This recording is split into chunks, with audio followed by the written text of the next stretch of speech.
Bem-vindas e bem-vindos a essa aula do curso de Avaliação de Políticas Públicas A, no curso de graduação de Gestão Pública da UFMG. Eu sou Ana Paula Carruz e o tema de hoje é o ciclo de formulação e avaliação de programas. Vocês já devem ter ouvido falar da noção do ciclo de políticas públicas, né? Ele certamente apareceu em disciplinas anteriores. Nós vamos resgatar a noção do ciclo na nossa disciplina de avaliação, principalmente para defender que a avaliação de políticas públicas pode auxiliar qualquer momento do ciclo de uma política pública, né? Nós sabemos que, tipicamente, o termo avaliação é associado à noção de avaliação de impacto, né, e que essa estaria localizada em um momento específico do ciclo, mas nós vamos argumentar com base na nossa bibliografia básica, as páginas 31 a 39 do livro de Paulo Januzzi, Monitoramento e Avaliação de Programas Sociais, e apoiados pela nossa referência complementar, nós vamos argumentar que a avaliação de políticas públicas pode e deve ocorrer em diversos momentos do ciclo da política. Nós também vamos nos atentar ao fato de que o próprio ciclo de políticas públicas é um construto simplificador da realidade para ajudar a gente a se organizar diante do fenômeno complexo que é uma política pública, né? Mas que ele tem suas limitações. Então, nós vamos usar o ciclo para organizar a nossa conversa, mas de maneira alguma vamos defender que o ciclo seja a forma mais adequada de se descrever uma política ou de apreender seu estágio de desenvolvimento, as suas condições de operação, o que deu início a essa política para começar a conversa, né? Então, nós usaremos a noção de ciclo, mas não estaremos restritos a ela, ok? Muito bem, então, falando da nossa bibliografia complementar, eu selecionei duas fontes, ambas bem recentes, deste ano de 2020. A primeira é um artigo escrito por Mariana Batista, Amanda Domingos e Breno Vieira, publicado na revista Bibi, uma edição de agosto deste ano de 2020, o texto intitulado Políticas Públicas, Modelos Clássicos e 40 anos de produção no Brasil.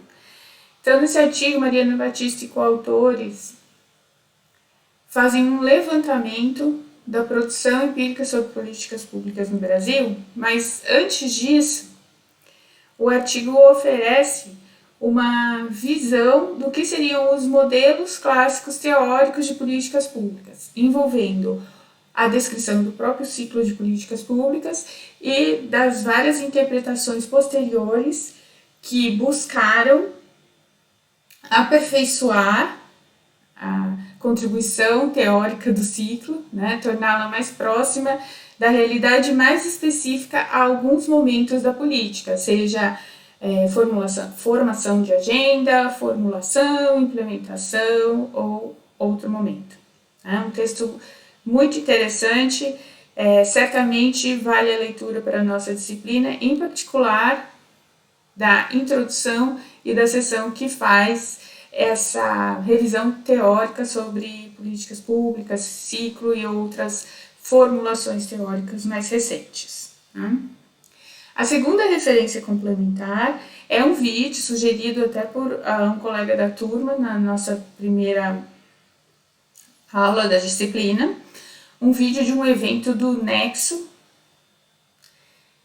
um evento ocorrido em outubro de 2020, com a participação de Paulo Januzzi, Renata Virgílio e mediação da Ângela Dânimo. Paulo e Renata debatem métodos e relevância da avaliação de políticas públicas, pensando em critérios de avaliação, algo que toca as nossas primeiras aulas, mas também, principalmente na fala da Renata, a noção de ciclo, suas limitações e onde a avaliação pode contribuir no ciclo de políticas públicas.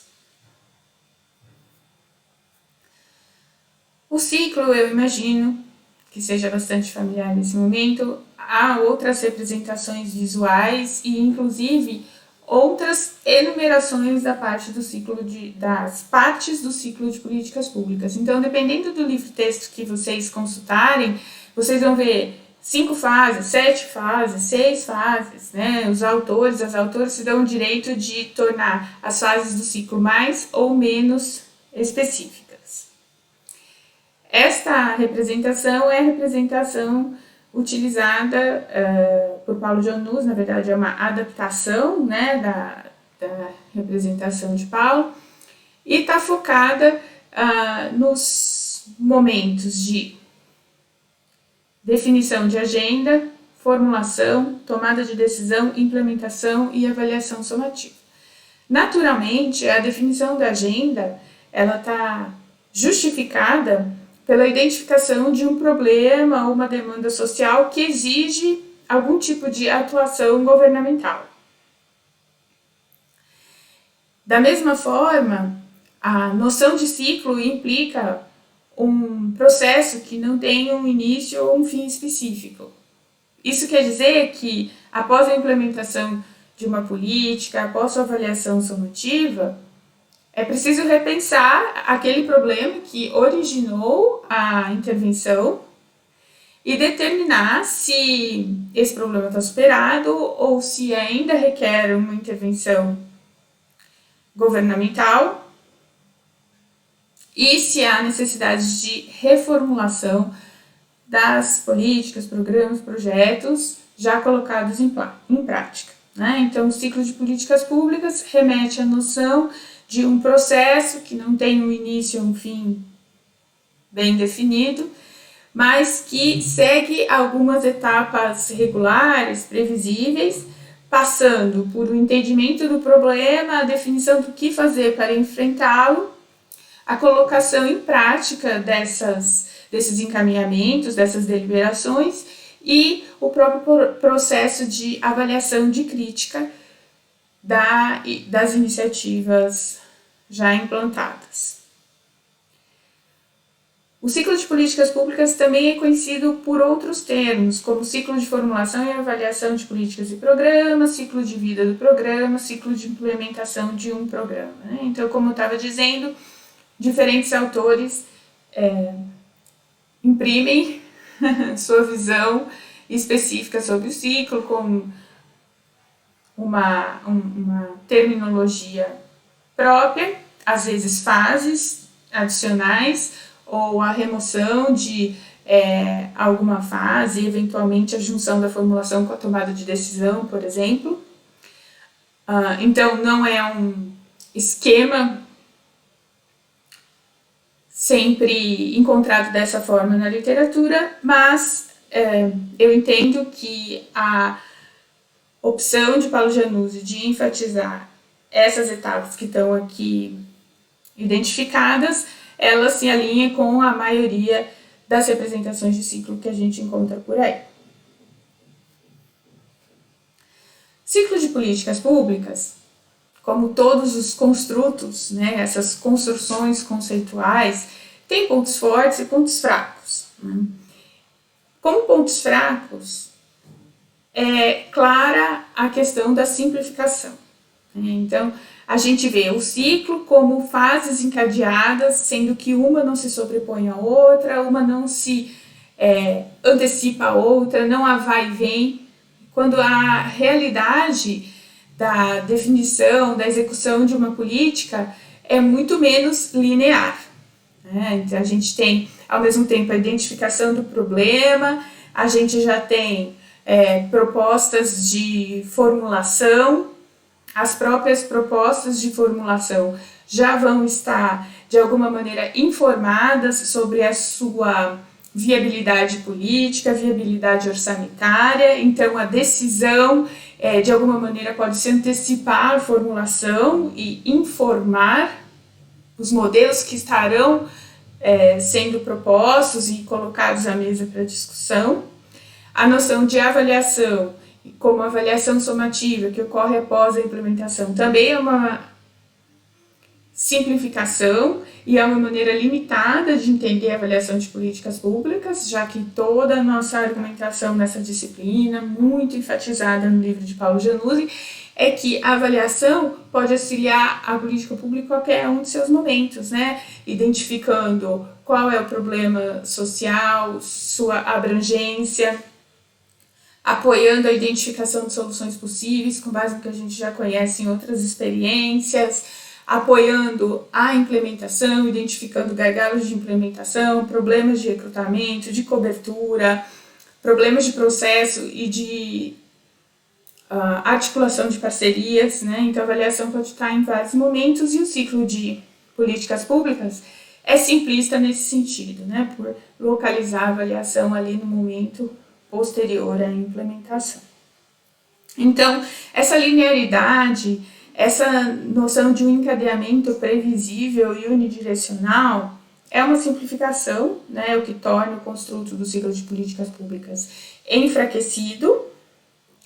Além do que, se você está analisando uma política, ele não tem muito poder explicativo, né? Tem um poder mais descritivo de localizar um processo de uma política pública, onde estamos, quais fases já vencemos, mas não explica por que, por exemplo, certas formulações têm apelo, outras não têm, porque pode estar havendo algum tipo de problema na implementação e assim por diante. Então, o ciclo de políticas públicas muitas vezes é visto como um descolamento da realidade, né? Esse excesso de simplificação o tornaria menos útil. E aí a gente tem aqui uma citação do nosso livro-texto de Paulo Januzzi, na página 37, em que Januzzi cita Lindblom, que é um professor de Yale, falecido recentemente, conhecido por seus trabalhos sobre incrementalismo. Talvez vocês já tenham lido alguma coisa sobre Lindblom. E o que Lindblom diria é que o imperativo da racionalidade técnica no processo, a análise exaustiva dos problemas, a busca de soluções ótimas e a crença no poder revelador e conciliador de discursos técnico-científico, tão presente nos órgãos de planejamento público, não seriam empiricamente constatáveis, ou seja, não seriam presentes empiricamente, nem factíveis e muito menos desejáveis. Então, que essa racionalidade exaustiva, essa primazia do planejamento técnico, subentendidos no ciclo de avaliação de políticas públicas, o tornariam uma peça de ficção, né? Isso que Paulo Januzzi está argumentando. Mas há pontos fortes, né? E a gente acredita que esses pontos fortes são fortes o suficiente para justificar uma visão sobre a avaliação de políticas públicas que esteja baseada no ciclo. Né? Uma visão que tem poder pedagógico, como vai ficar patente no restante aqui da nossa conversa de hoje. Então, quais seriam os pontos fortes do ciclo de avaliação? Ele evidencia ênfases diferenciadas no planejamento, na implementação, na avaliação, em diferentes momentos de uma política, né? E isso é interessante, isso é real, isso é plausível. E do ponto de vista de como utilizar a avaliação para apoiar uma política pública faz todo sentido, já que o tipo de avaliação que é útil no momento de identificação de problema é um pouco diferente daquele da formulação, da implementação e assim por diante.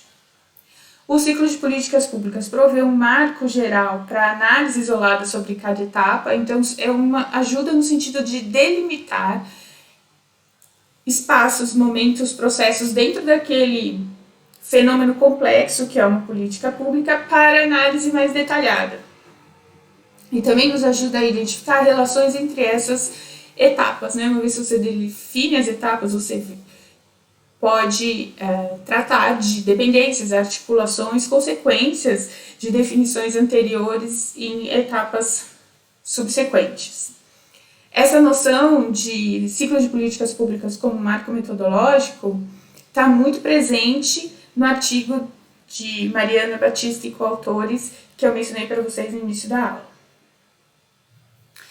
E aí, então, nos atentando a mais um aspecto que seria um ponto forte do ciclo e que estaria bastante relacionado a como Paulo Januzzi trata o ciclo de políticas públicas no livro, a gente pode considerar que o ciclo permite identificar tipos de informações e conhecimentos requeridos em cada etapa. Isso faz muito sentido se a gente pensar lá no primeiro bullet dos pontos fortes, que a gente falou, há ênfases diferenciadas no ciclo e cada etapa vai ser melhor servida por um certo tipo de avaliação. Cada tipo de avaliação vai requerer um certo tipo de informação, né? E é isso que esse terceiro bullet nos lembra. Muito bem, então de agora em diante nós vamos passar essencialmente um slide por etapa. Nós não vamos tratar dos problemas e demandas sociais em si, mas sim nos atentaremos à definição da agenda e etapas subsequentes. Né? Vocês vão ver aí, tem esse gráfico no canto superior direito das páginas, que vai iluminando a etapa tratada em cada página. Então aqui a primeira etapa discutida é da definição de agenda. Né? Então é um processo coletivo, conflituoso, moldado por diferentes mecanismos de pressão para reconhecimento de uma questão como problema social a ser enfrentado, como uma prioridade na ação estatal, governamental. Não é? Então a definição da agenda é quando a gente identifica um problema entre tantos existentes como alvo de reflexão, de ação, de debate, de proposição por parte de tomadores e tomadoras de decisão governamentais. Né? Que atividades estão presentes na primeira etapa, essa de definição de agenda? Então, luta por visibilidade, né? Há problemas, o que é um problema social a ser enfrentado, né? Dentre tantos problemas, uma luta para que uma pauta específica ganhe visibilidade, e é uma etapa com conflito de interesses, naturalmente, né? Então, essa identificação de um problema a ser tratado pode estar usando o airtime, o tempo, a visibilidade que outros tantos problemas identificados por outros grupos da sociedade poderiam destacar como sua prioridade. Né? E a própria noção do que é o problema pode trazer um conflito de interesse. Então, condições de trabalho precário podem ser definidas como um problema. Ao assim serem, a ascensão desse problema ao status de uma agenda para atuação governamental pode encontrar um conflito de interesse com setores da sociedade que se beneficiam do trabalho precário. Isso para dar um exemplo muito genérico.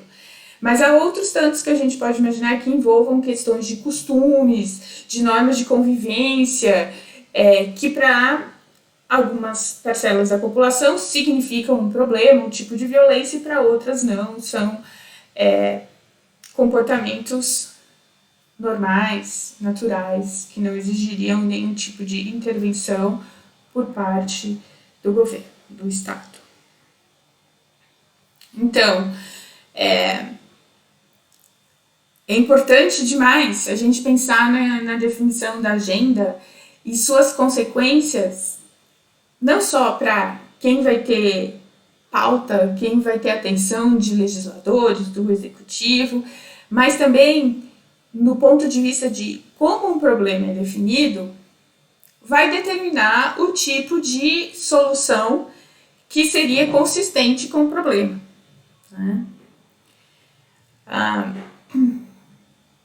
A pobreza definida como uma questão de falta de trabalho pode levar a um tipo de intervenção, como falta de qualificação profissional a outra, como falta de acesso físico aos mercados de trabalho, ainda outro tipo de intervenção. Então é bem importante a gente considerar a maneira como o problema foi definido, pois tudo que vem adiante deve estar em diálogo com aquela definição específica do problema. O momento da definição da agenda envolve uma variedade de agentes. Então, a gente tem os próprios políticos, burocratas de alto escalão, partidos, sindicatos, associações, organismos internacionais, muitas vezes fomentando certas pautas, mídia, acadêmicos. Então, é um momento em que muitos agentes podem influenciar, podem atuar para que um certo problema seja visto como problema e ganhe prioridade. Nesse momento de definição da agenda, a demanda por conhecimento, por informação, está bastante concentrada em estudos e indicadores que dimensionem a questão em análise e, eventualmente, que até identifiquem as causas principais do problema, o que, como já dissemos algumas vezes, vai impactar as formulações consideradas adequadas para enfrentar. Passando para a fase da formulação e dando continuidade ao raciocínio que estávamos apresentando agora mesmo, a formulação de alternativas de ação, de intervenção, é baseada no enquadramento do problema. Então, como o problema social a ser enfrentado foi definido. Mas também é influenciada pela racionalidade de técnicos e consultores e pelas preferências dos atores, né? Então, quando a gente está buscando soluções para um problema, naturalmente a gente tem que se referir ao problema como ele foi definido, mas as soluções possíveis, elas não emergem do vazio, né? Elas emergem de experiências, da capacidade dos nossos corpos técnicos, burocráticos, de consultores envolvidos na formulação, dos profissionais que trabalham para grupos de interesse, de apontarem soluções que enxergam como viáveis, dada uma certa definição do problema, e da mesma forma, além da viabilidade prática, técnica de execução de uma intervenção, é importante também saber se ela está alinhada com as preferências dos tomadores de decisão, né? Se são intervenções palatáveis a esses atores. Então, quais atividades estão tipicamente envolvidas na formulação? A gente tem a construção de possíveis soluções para lidar com a questão recém-legitimada, essa que foi apontada na fase da agenda, procurando responder às preferências dos políticos em topo da hierarquia. Caso contrário, não haverá apoio político para aquela iniciativa, para aquela solução potencial. É comum, no momento da formulação, uma reflexão sobre benefícios esperados, custos e implicações operacionais, que tipo de exigência cada alternativa de enfrentamento, cada alternativa de política traz, né? Que implicações operacionais, que exigências cada alternativa impõe. E aí é importante pensar sobre se seus custos são compatíveis com seus benefícios, se há maneiras mais custo-benéficas de atingir o mesmo resultado, se há limitações práticas para a execução das alternativas em questão. Então, agentes que têm bastante atuação na fase de formulação são técnicos do setor público e consultores externos, né? Sempre tentando se valer do que já sabemos sobre o enfrentamento do mesmo problema ou problemas semelhantes em outras geografias, em outras jurisdições políticas, né? Aí, Paulo nos chama atenção para o seguinte aspecto da formulação de alternativas. O fato é que essa fase não está tão desvinculada assim do cotidiano da política ou tão isolada das influências das propostas dos grupos de interesse como se supõe.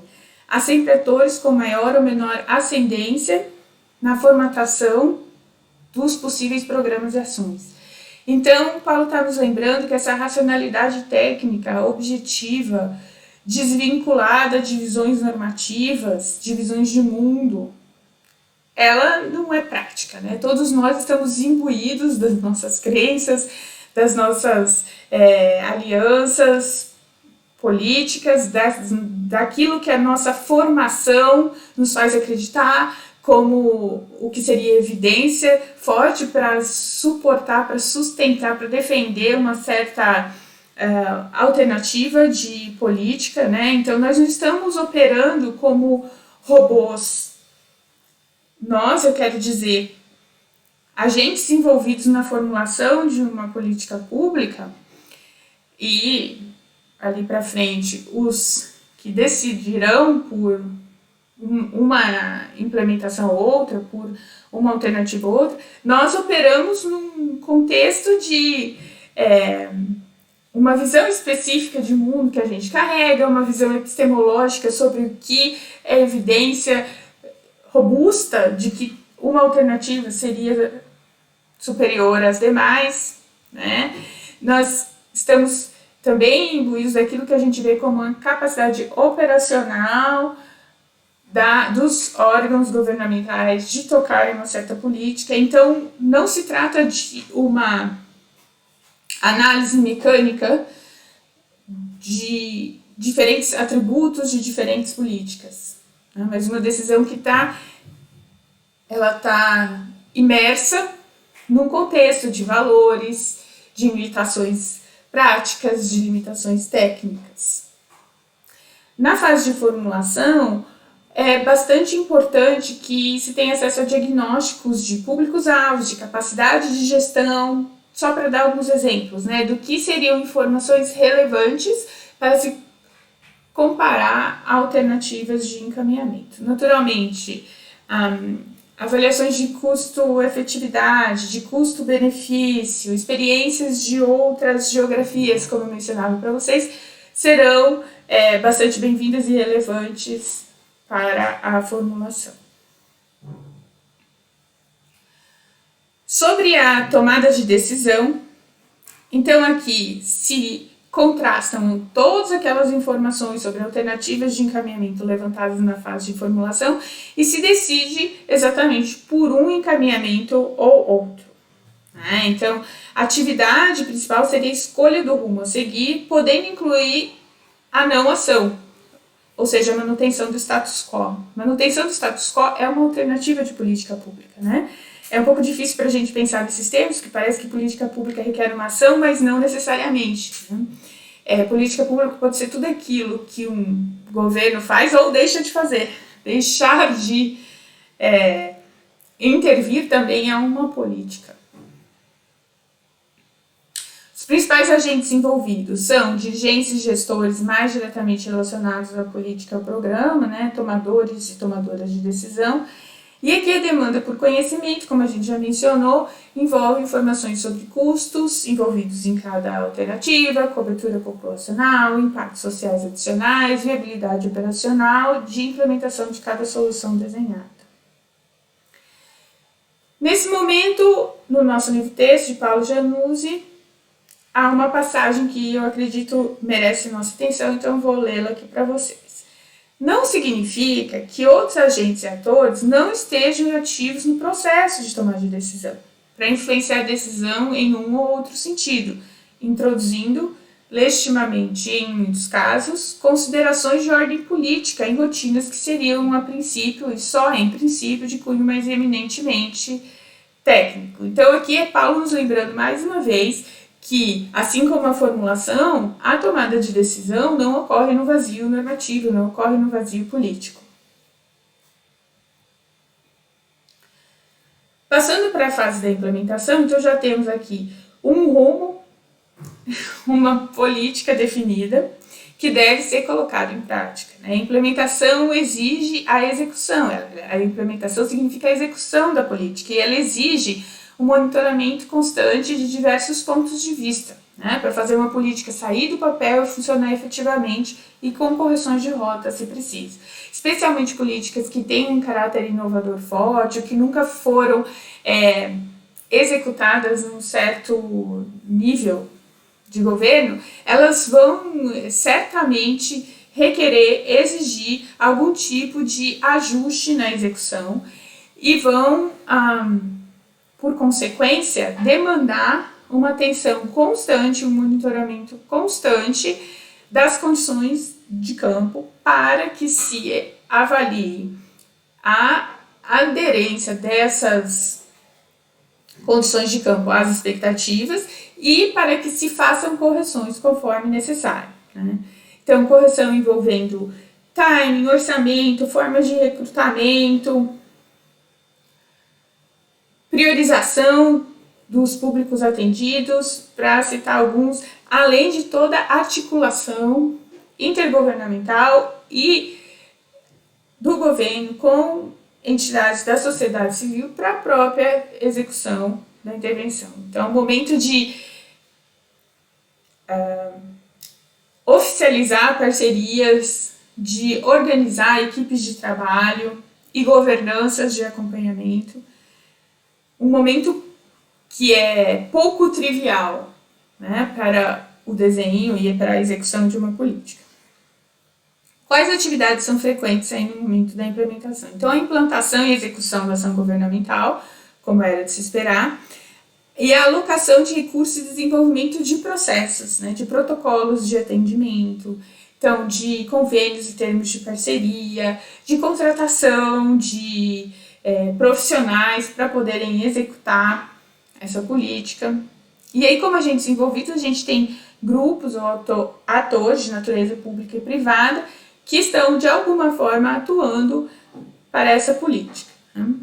A demanda por conhecimento, a gente já adiantou um pouquinho, né? Essa necessidade constante de monitoramento, vai requerer evidências periódicas para acompanhamento de atividade-chave da política, indicadores com base em sistemas de gestão ou registro de atividades do programa, para saber como é que os processos estão vis-à-vis aquilo que se propunha, né? Ou seja, vis-à-vis o planejamento, e painéis de monitoramento para os vários agentes envolvidos, cada qual com o seu conjunto de informações de interesse, mais operacional, mais executivo, dependendo aí de qual equipe, de qual liderança a gente está falando, desde a mais chão de fábrica, como pode-se dizer, mais operacional, até equipes de coordenação regional, de secretaria municipal, para dar um exemplo de uma ação de uma prefeitura. A implementação engloba planejamento e gestão de atividades, provisionamento de recursos financeiros, alocação de recursos humanos, mobilização de agentes, interlocução com atores estratégicos, manejo dos mecanismos que assegurem a governabilidade das atividades e correção de cursos, caso se identifiquem obstáculos e surpresas. Então, assim, uma vasta gama de atividades e agentes que estão de uma forma mais direta ou menos direta envolvidos na implementação da política. E agora chegando à última etapa do ciclo de políticas públicas, né? É um pouco estranho de falar de última etapa num processo representado a partir de um ciclo, mas seria a etapa mais adiantada dentre as que a gente já mencionou, que é a etapa da avaliação somativa, né? A avaliação somativa é aquela avaliação que visa dar uma avaliação final. Então, uma palavra sobre o programa, a intervenção funciona, não funciona, quais seus impactos, eventualmente quais as correções de curso, né, quais as reformulações, reprogramações devem ser consideradas. Bom, então essa etapa da avaliação sumativa, importante dizer, não se confunde com monitoramento. Monitoramento a gente falou lá na implementação e como mencionamos em aulas anteriores, monitoramento é um processo constante na gestão de uma intervenção. A avaliação sumativa, ela não é parte do dia a dia, né? Ela deve ser pensada já no planejamento da intervenção, mas ela tem um caráter de excepcionalidade, né? Não é aquela gestão cotidiana. Possui uma natureza reflexiva com vista a considerações de continuidade ou não do programa. É diferente de acompanhamento de indicadores, digamos, diários ou semanais, de recrutamento, de oferta de serviços, de fluxo orçamentário e coisas dessa natureza que a gente encontraria em um painel de monitoramento utilizado na implementação da gestão cotidiana de uma intervenção. Então, quais atividades estão envolvidas na etapa da avaliação somativa? comparação entre resultados esperados e alcançados, certamente, então, do ponto de vista da eficácia, né? Estamos entregando aquilo que nos propusemos a entregar e que tipo de efeitos isso está tendo na sociedade.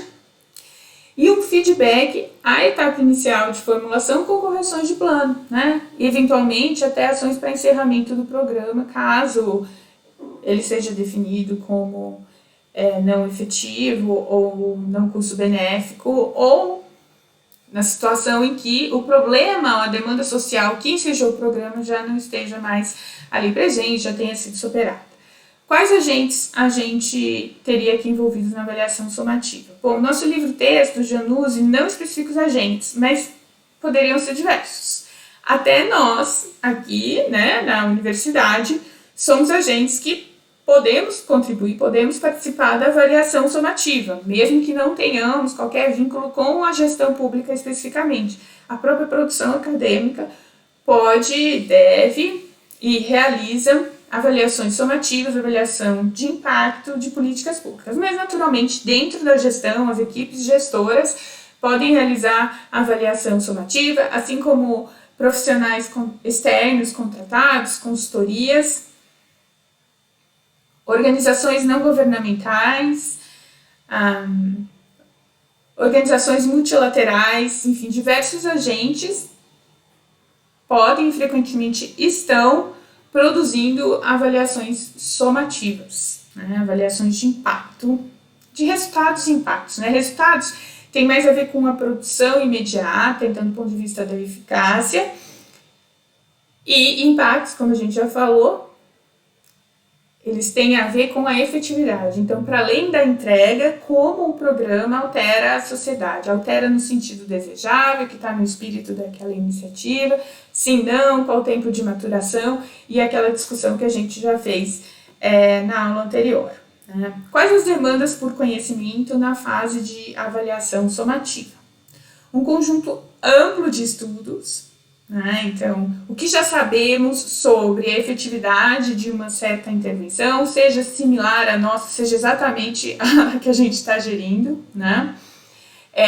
Queremos aprender sobre efetividade em diferentes aspectos do programa, para além do próprio cumprimento dos objetivos, que seria uma avaliação mais imediata, né, da eficácia, pensando nos impactos mais gerais, eventualmente externalidades, se houver, da nossa intervenção. Então, a avaliação sumativa está ali no campo da avaliação de eficácia e de efetividade, mas tendendo mais para efetividade, né? O interesse, além do que o programa entregou efetivamente à sociedade, em termos de bens, de serviços, de melhorias viárias, o que quer que seja, queremos saber como essas entregas estão alterando as condições de vida, a realidade, a mobilidade, a justiça social ou quaisquer outros ângulos de pesquisa que sejam eleitos para análise daquela iniciativa, especialmente do ponto de vista de sua efetividade. E aí Paulo nos lembra que, enfim, também é preciso considerar se, no período de análise, outros fatores externos podem ter contribuído para os resultados, como a evolução mais favorável do preço dos alimentos ou o rendimento médio do trabalho da população mais pobre, no exemplo do programa de combate à fome que está explorado lá no livro. Aqui, Paulo já está puxando o fio da meada, que é a preocupação principal nas avaliações de impacto. Também mencionamos nas primeiras aulas, que é identificar quais efeitos, quais variações numa variável Y, uma variável de resultado que nos interessa, podem ser atribuídas à intervenção, sem se confundir com outras tantas influências sobre aquele Y, sobre aquela variável de resultado, que convivem com a nossa intervenção. Então, imaginem, num programa de combate à fome, como está ilustrado no livro-texto, a redução da mortalidade infantil, a melhoria do consumo calórico ou proteico de crianças, ela pode advir de um programa nosso de distribuição de alimentos, de melhoria da qualidade da alimentação na merenda escolar, da distribuição de vouchers, sei lá como nossa intervenção de combate à fome se conformou, né? Escolha uma, digamos que seja a melhoria na merenda escolar, né? Aumentamos a qualidade, a quantidade, a variedade dos alimentos distribuídos às crianças nas escolas, como uma forma de combate à fome. Certamente, com um objetivo muito nobre, a gente espera que essa iniciativa se reverta em melhores condições de desenvolvimento físico e intelectual para as crianças. Mas essa nossa iniciativa de melhoria da merenda, ela não ocorre isoladamente, né? O mundo continua a girar, outros programas, questões de trabalho dos pais e mães, questões de outras iniciativas que poderiam concomitantemente influenciar a alimentação infantil estão ocorrendo. Então, como que a gente vai separar o que é efeito da merenda reforçada e o que aconteceria na ausência, mesmo que a gente não tivesse, então, implementado nosso programa de merenda reforçada? Essa é uma pergunta difícil de responder porque ela envolve um cenário contrafactual, ou seja, um cenário que não ocorreu. Um cenário que é contrário ao fato de que nosso programa de fato ocorreu. Então, a gente vai ter que buscar um termo de comparação para poder responder a pergunta de qual é o efeito do nosso programa, né? Esse termo de comparação vai nos dar uma pista sobre o que teria acontecido com aquele conjunto de crianças caso a nossa intervenção na forma de reforço da merenda escolar não tivesse ocorrido. É um cenário que a gente não consegue ver, porque a gente só enxerga o que ocorreu, que é a implementação do nosso programa naquele público-alvo que foi inicialmente atingido por ele, né? Que foi atingido por ele. Então aqui eu já vou colocar uma consideração sobre desenho de avaliação de impacto, que vai se repetir muitas vezes nas nossas conversas ao longo do semestre, mas que vale a pena já antecipar, também em função da nossa tarefa 1, que vai tratar de avaliação de impacto e atribuição aleatória ao tratamento. Para a gente criar esse grupo de comparação, para nos ajudar numa avaliação de impacto, o modelo ideal é a gente se valer de um grupo de comparação, que a gente vai chamar de grupo de controle, formado aleatoriamente. Em que sentido? Nós temos ali um conjunto de unidades que serão observadas. Então, crianças elegíveis ao nosso programa de reforço na merenda. Por razões de limitação orçamentária ou outro tipo de razão que envolva dificuldade na implementação, imagine que a gente não possa servir todas as crianças do nosso público-alvo de uma vez, né, com essa merenda reforçada. Então, nós vamos ter que escolher, para simplificar as coisas, vamos dizer que nós vamos ter que escolher metade do público-alvo para expor ao nosso tratamento, que será a merenda reforçada, e a outra metade vai continuar com a merenda padrão. A forma como a gente designa o grupo que vai receber o tratamento é de suma importância na identificação dos impactos. A gente não quer, por exemplo, escolher o grupo que está mais interessado em receber, os primeiros da fila, os que os pais já formaram uma fila às 4 da manhã na frente da escola para botar as crianças na merenda reforçada. Por quê? Porque se a gente fizer dessa maneira, talvez a gente esteja criando um grupo de tratamento que é intrinsecamente diferente do grupo de comparação ou de controle. Né? Por quê? Porque o que significa um envolvimento familiar em questões escolares, em questão da merenda? O que isso significa em termos de outras condições do domicílio que poderiam favorecer o consumo calórico, proteico e o desenvolvimento físico e intelectual das crianças? Né? Você não quer colocar no grupo de tratamento famílias, crianças que sejam muito diferentes daquelas do grupo de comparação. Porque se você fizer isso, o resultado que você encontrar, sendo esse resultado a diferença de desenvolvimento físico, intelectual entre os dois grupos de crianças, ele se deve potencialmente ao seu programa, mas também a essas diferenças iniciais entre os grupos, né? Então, a gente deseja criar um grupo de comparação, que a gente vai chamar de grupo de controle, que seja definido aleatoriamente, né? Então, tem essa pequena nuance na terminologia. Grupo de comparação não é definido aleatoriamente, grupo de controle sim, mas é muito comum a gente ver os autores e as autoras se referindo a grupo de comparação e de controle como se fossem sinônimos.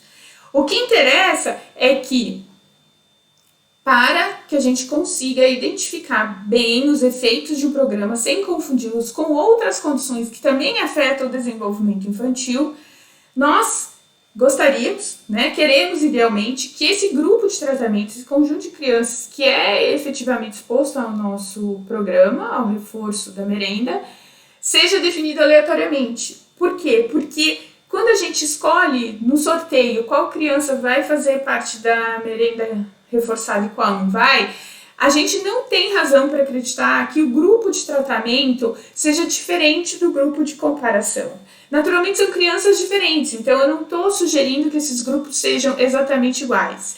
Eu estou sugerindo que quando há um sorteio, não há razão para acreditar que as crianças, por exemplo, com as famílias mais envolvidas em seu processo de escolarização, tenham ficado concentradas no grupo de tratamento ou no grupo de controle. A gente acredita que, em média, as características dos grupos sejam similares, simplesmente porque os grupos foram definidos aleatoriamente. Nós voltaremos a esse ponto muitas vezes, então se por enquanto está parecendo uma conversa um tanto abstrata demais, peço a paciência de vocês, pois a noção de experimento, de desenho experimental, que é aquele em que há atribuição aleatória ao tratamento, vai popular a nossa conversa por todo semestre e em avaliação 2 mais frequentemente ainda, tá? Então, para o momento, fico aqui. Agradeço demais a paciência de vocês. Havendo dúvidas, por favor, me escrevam, preferencialmente por e-mail. Eu costumo ver e-mail bastante rápido, então apcarrus@gmail.com. E espero que tenham gostado da aula. Um abraço a todos e todas. Até breve. Muito obrigada. Tchau, tchau para vocês.